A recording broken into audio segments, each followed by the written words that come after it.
নিমতলা ঘাটে গঙ্গায় তলিয়ে গেল গাড়ি, অল্পের জন্য প্রাণ বাঁচল কিশোরে। গঙ্গার ধারে দাঁড় করানো ছিল গাড়ি।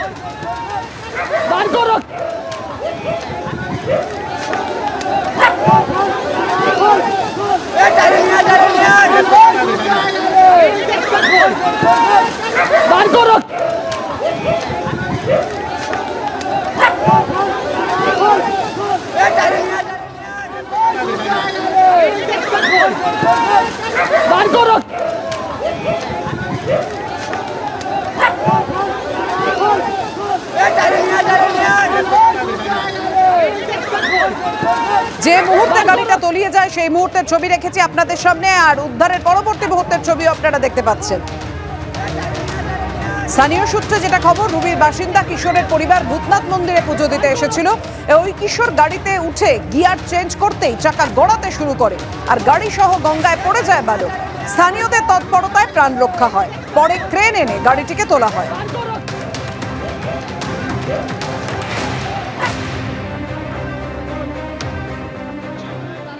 বাচ্চারা সব আমার ভাই গাড়ি নিয়ে সকালে চান করতে এসেছিল এখানে। চান করা পরে তো চান ফান করা হয়ে গেছে, হয়ে যাওয়ার পর এরা যখন গাড়িতে বসতে গেল, এরা সব ভাইরা বাইরে ছিল, একটা বাচ্চা ভিতরে ছিল। সে গিয়ারটা মানে নিউট্রাল করে দিল গাড়িটা শুধু গড়িয়া পিছনে না, এখানে স্থানীয় লোকগুলো কাঁচটা ভেঙে বাচ্চাটাকে বার করে। হ্যাঁ, জলে পড়ে যাবে। লোকসভা ভোটে কুলটি বিধানসভার যে সমস্ত ওয়ার্ডে বিজেপি এগিয়ে, সেখানে আপনারা দেখতে পাচ্ছেন যে ছবি অবরোধ চলছে, তীব্র জলসংকট দেখা দিয়েছে। এই অভিযোগেই তৃণমূল পরিচালিত আসানসোল পুরসভাকে নিশানা করে পথ অবরোধ করেছেন কুলটির বিজেপির বিধায়ক। বাংলা ঝাড়খণ্ড সংযোগকারী বরাকরের জিটি রোড অবরোধ করে 1 ঘন্টা ধরে বিক্ষোভ চলে। শেষে পুলিশের হস্তক্ষেপে অবরোধ তুলে নেন কুলটির বিধায়ক অজয় পোদ্দার। লোকসভা ভোটের ফলে নিরিখে কুলটি বিধানসভার অন্তর্গত আসানসোল পুরসভার 28টি ওয়ার্ডের মধ্যে 22টিতে বিজেপি এগিয়ে, আর তৃণমূল 6টি ওয়ার্ডে এগিয়ে রয়েছে। বিজেপি বিধায়কের দাবি ভিত্তিহীন বলে দাবি করেছেন আসানসোলের মেয়র বিধান উপাধ্যায়। তবে বিদ্যুতের সমস্যা থাকায় কোথাও কোথাও জল সরবরাহ ব্যাহত হচ্ছে বলে মেয়র জানিয়েছেন।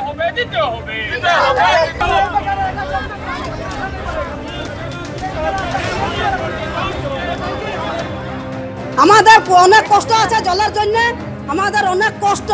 আমরা নদী যাইতে পারছি না, এত বড় রোদে আমাদের একটুকুনো কলের মানে জল পড়ছে না। আমাদের ঘরে যদি কল আছে পাড়াতে, এক টিপটা জল পড়ছে না, আমরা কি খাবো? আমরা জলের জন্য অসুবিধা অনেক আমাদের হয়ে গেছে। এত গরম মধ্যে ছেলে কি খাবে? আমার কি হবে? এত বড় রোদে যদি ছেলে পেলে খাবে না, কি হবে বলো? লোকসভা ভোটের ফলাফল বেরোনোর পর থেকে আমরা দেখতে পাচ্ছি কুলটির বিভিন্ন এলাকায় জল বন্ধ করে দেওয়া হচ্ছে। কেন না, সেখান থেকে বিজেপি লিড পেয়েছে। বিজেপি লিড পেয়েছে বলে তাদের জল ট্যাঙ্কারের জলও বন্ধ করে দেওয়া হবে। ট্যাঙ্কারের জল যেত সেটাও বন্ধ করে দেওয়া হয়েছে। কেন এই দ্বিচারিতা? কেন? আমাদের কেন্দ্রীয় সরকার যখন আসানসোল কর্পোরেশনকে জল প্রকল্প বানাবার জন্য এত টাকা দিচ্ছেন, সেই টাকা তো মানুষের স্বার্থে দেওয়া হচ্ছে, তাহলে কর্পোরেশনের কি অধিকার আছে যে এই জল বন্ধ করে দেওয়া? যদি তাই বলেছে, তাহলে তো আমি গতকালও আমি একটা বলেছি যে আসানসোল সাউথে আমরা কিন্তু হেরেছি, বহুত ভোটে হেরেছি। আসানসোল সাউথে কিন্তু এই কমপ্লেনটা নেই। তাই ওইসব নেতা নেত্রীদের মানে কোথাও জায়গা নেই। তাই এই টিভিতে পেপারে বলে একটু হাইলাইট হয়ে থাকতে চাইছি, আর কিছু না। আমরা ওটার জন্য আমরা অলরেডি ডিপার্টমেন্টে চিঠি করে দিয়েছি, যাতে আমাদের আইজিগুলোর সামনে যেগুলো ঘটনা ঘটছে, আইজিগুলো নিচে চলে যাচ্ছে, জল নিচে চলে যাচ্ছে, বালিটা নিচে চলে যাচ্ছে, ফলে এটা অলরেডি আমরা চিঠি করেছি।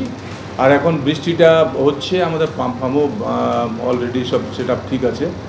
শুধুমাত্র ইলেকট্রিক থেকে যদি আমরা একটু সাথ পেয়ে যাই, মানে যখন আমাদের টাইমিংটা চলছে সকাল 7টা থেকে যখন চালু করছি আমরা মানুষকে দেওয়ার জন্য, বা তার আগে গোটা রাত যে আমরা জলটাকে উঠিয়ে রাখছি, এই ইলেকট্রিক থেকে আমরা যদি ঠিকঠাক সুবিধা পেয়ে যাই, তাহলে মানুষের কাছে জল পৌঁছানোর কোনো অসুবিধা থাকবে না।